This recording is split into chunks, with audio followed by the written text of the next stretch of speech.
So, Chipmunk, what do you think of Zach Cregger as a director?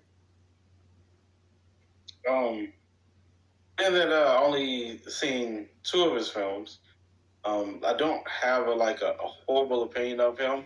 I think he's very interesting as a cinematic, very just like camera wise and detail oriented when it comes to mostly with Barbarian. Um, he did such a great job, especially with the beginning portions of the film of just details and um, I liked how he had the actors portray the characters in the way that they were, especially with dealing with a more natural, you know, personal like between two people, especially strangers who don't know each other.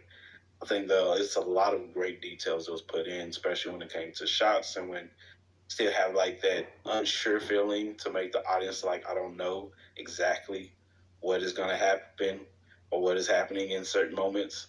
So he does such a great job as far as his details and in that weapons wise. Uh, there was some really good aspects again cinematically that worked really well. And I feel like he was trying to do a lot of new stuff or different stuff. He probably hasn't done too much with weapons. I think that was just a new take to just explore a lot more, especially with writing and layering when it comes to the editing. It's definitely surprising. Definitely was fun and interesting. I thought. Okay. Yeah, this guy is very interesting. I really enjoyed Barbarian. I saw both Barbarian and Weapons in theaters, and not gonna, I kind of, in a way, feel like Barbarian is a bit of a superior film, at least when it comes to horror. This film gave us a mystery, but at least to a lot of people online, it a lot of people weren't happy or just weren't satisfied. But I think I was satisfied with just the messed upness or just how just fucked up, honestly, that the story went for Barbarian and this third act when it introduced Justin Long's character and everything. Like, so much things happened for that movie, and for this guy, for it being like his first like directorial debut type of film, I think he did really well in his execution, and it definitely showed his mind within just how he thinks of horror movies and just horror in general. And then we go over to Weapons, a brilliant mystery, but its only flaw as a mystery is revealing the mystery in the middle of the movie, like directly, just nonchalantly revealing what happens in the movie. And oh, this is what Weapons is about. But we go back to Barbarian, we're still wondering what the hell is happening. Like, both films, which I do praise, are character studies in a way. We focus on a lot of characters and their point of views in their story, and or at least within the respective story.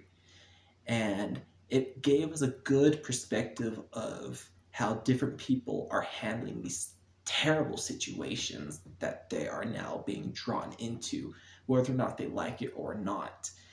Uh, but Barbarian for me just gave an interesting feel that we haven't really seen. An Airbnb horror film, first of all. Like, no horror film has ever touched on the Airbnb, just horrors of real life and what comes with actually getting an Airbnb. And I think he did really well, even if it went a little farther than what most people were intending the film to be.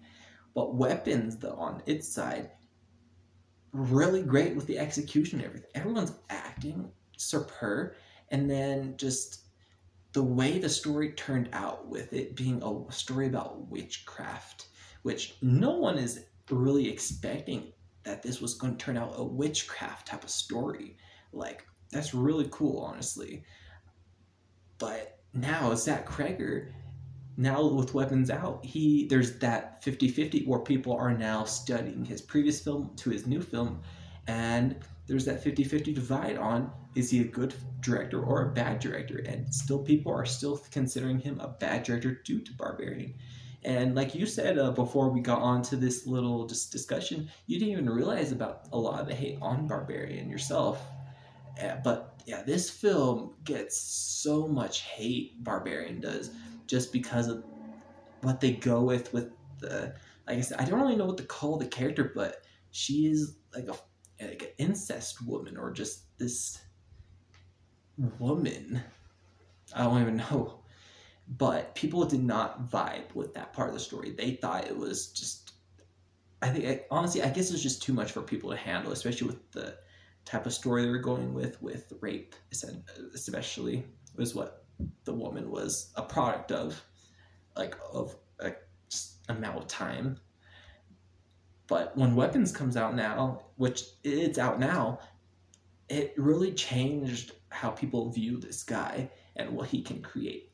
Like, he shifted how he does his things. It's not like he can't go to a story like Barbarian again or give us just something, but Weapons really did change how horror is told. In one, for the first thing, how horror is told, and just this mix of genre that he's able to give us in as the audience. But this guy, Zach Cregger, yeah, he gets so much hate for when he made Barbarian, and no one really gives him a good chance. Now, people are giving him a chance now that Weapons is out, but he's only made 2 films ever. But when Barbarian came out, he was already deemed a good but terrible director, just because a lot of people just did not go with that story. He had another film that did well as far as just audiences. It's called The Civil War on Drugs. Okay, I haven't heard of that one. I wouldn't mind seeing that one. Because that one, I think, and then it was like Miss March was his actual first movie. And I'll say a lot of people talk about Barbarian as like first, so that's what I thought was his first.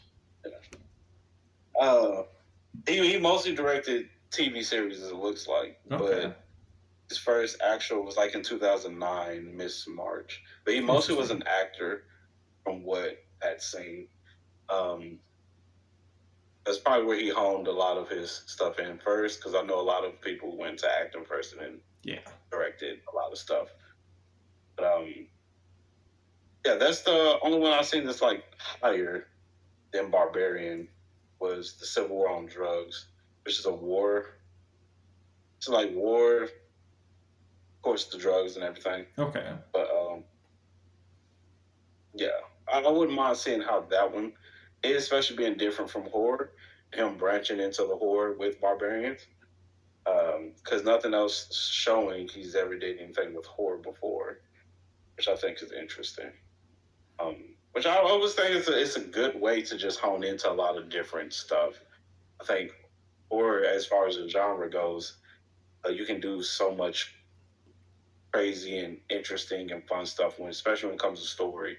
I usually say with psychological, and I think that's what kind of like Weapons of Barbarian also brings is a lot of psychological. A lot of psychological. When it comes to characters, and he did an excellent job with that when it comes to the characters and the psyche of, especially on a woman's perspective of this strange guy. Do I stay? Still don't trust him.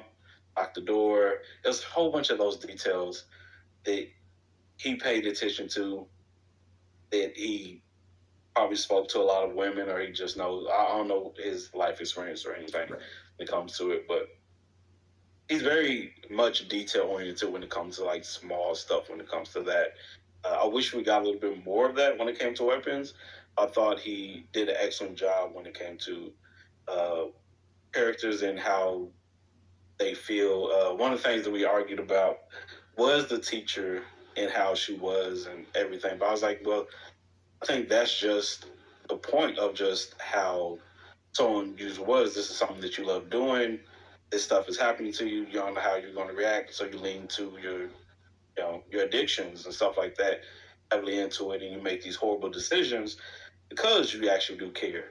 A lot of people would make horrible decisions, break laws and stuff because they care about something, which I think is a good portion to how to write some characters, because you don't want to make them like perfect in everything, because she wasn't perfect as far as just the character goes, and that's lovely to see. Yeah. No character I think is perfect. You can play them perfect, or as far as just portray them perfectly. I think that'd be a horrible way to try to do a character if you have them just as it's nice, perfect, Yeah. the whole time. Everyone has flaws, and that's a major thing that I did like about the teacher in the story. All of them had their own dramas and stuff that they were dealing with. Every single character. All right. So, what do you personally think about Barbarian yourself as a watcher? Because me, I personally enjoy the movie, but there's so many people out there who do already deem him as just this terrible director just because the story he came up with for Barbarian. But now they praise him for Weapons. Yeah, I like him for Barbarians. I actually like Barbarian a lot. Only thing that I would say with it is the hype of the extra. And I've said that before. It's just the hype of just, oh, this, you thought she was scary. Wait until you see. But we didn't really get that from what, was hyped up. Yeah. And what we were expecting was way more. But, during the time period, age-wise and everything of the threat, which was the guy that's in the basement still. Yep. He wasn't typically a big threat as he probably was years ago that he's probably referring to. That's one of the only things that I was like, was disappointed in, because I was expecting something way more crazier to happen. But, yeah, but it tends to be stuff like that, which you can't help. Same with Weapons. There was some stuff that I thought was going to be on a grander scale or bigger when it came to everything, and then it just kind of didn't work out the right way. I felt that way when it came to the ending of Weapons. Could have been bigger, could have been a lot, better, but still was a great movie. And Barbarians was still a great movie, even though it didn't get the big portion that we thought we were going to get when it came to the hype and the mix of the story. Yeah, I agree with that. Especially the way these movies ended also for him. Like, I guess both of them do end pretty quickly for his films. Like, it could be a pacing issue, could be thrown in with some of his stories, with how some things go, especially with the transition from, like, for Barbarian, like, this normal, weird Airbnb horror where you don't know what's going on in the house, to the second half, like, showing you what's going on. And I feel like that's the same way with, like, Weapons. Like, the first half is this big mystery, and then halfway through, we get Gladys, and she pretty much nonchalantly does her little spell. She was definitely creepy. I like the hints of her coming into people's dreams and well, portions of what we thought was dreams are not really dreams, because she was really on the roof, from what I've heard, of girls freaking supposedly woke up for the second time. That was actually her on the roof, from what I've heard. Hell no. Hell no. Part of the dream. I was like, what? That would be interesting. That's a theory for sure. That's a theory. I'll say now that she's been announced, I don't know if you've heard it, but it's been announced that Warner Brothers is now interested in making a prequel on Gladys. Of course, it was successful when it comes to, critic-wise. So Warner is always up to making more money. The same with Sinners. Some stuff I was like, I don't know if it deserves to do a sequel, but people talked about that with Barbarian as well. I was like, I don't know.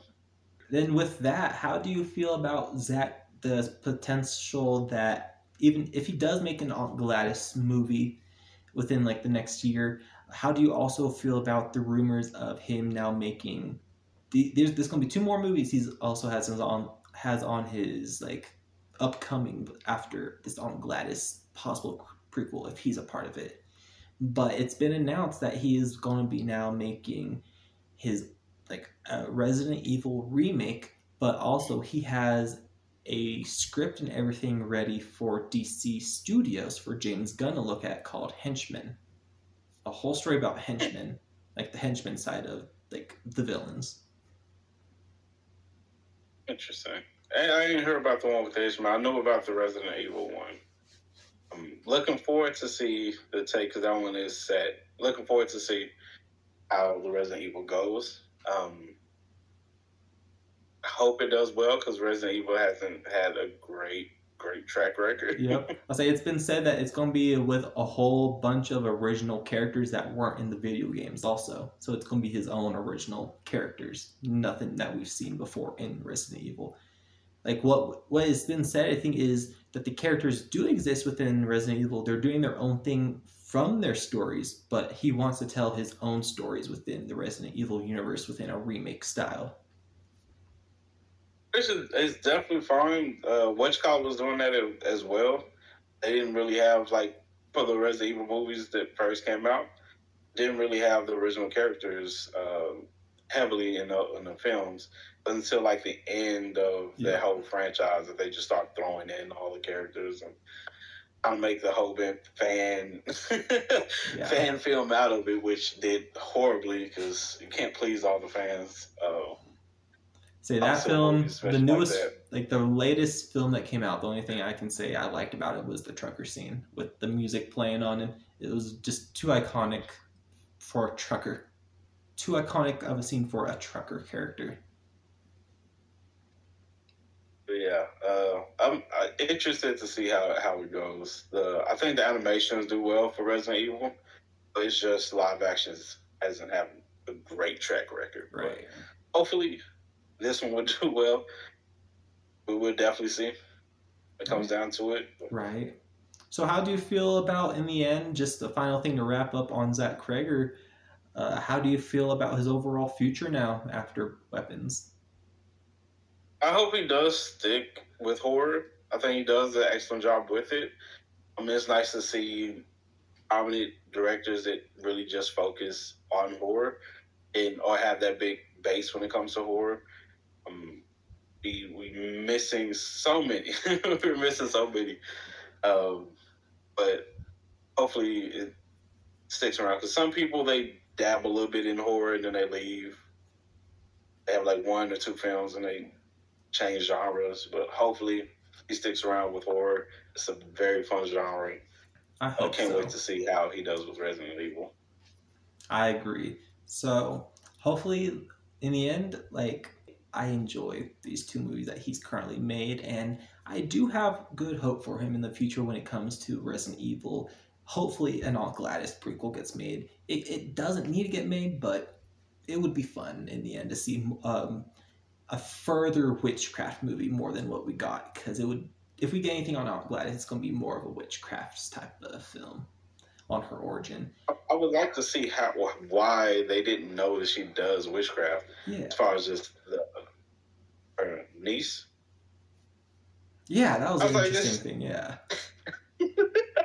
But hopefully we get some more answers, further answers to maybe help us with plot holes from Weapons, because Weapons does have its plot holes, which I don't put against Zach Cregger on, but it's just how mysteries go. There's always going to still be some sort of mystery to the mystery that is still unanswered even when it does get answered. But I do hope best for Zach Cregger, and hopefully he gets this Aunt Gladys movie, this whatever DC project, if it does get going. And then this Resident Evil project, I'm very curious. So we'll see as we continue looking into this. I think he's a great director. So we'll tune in for more him and his updates as we go along. So let us know what you guys think also on Zach Cregger, because I don't think he's a bad director. Not at all.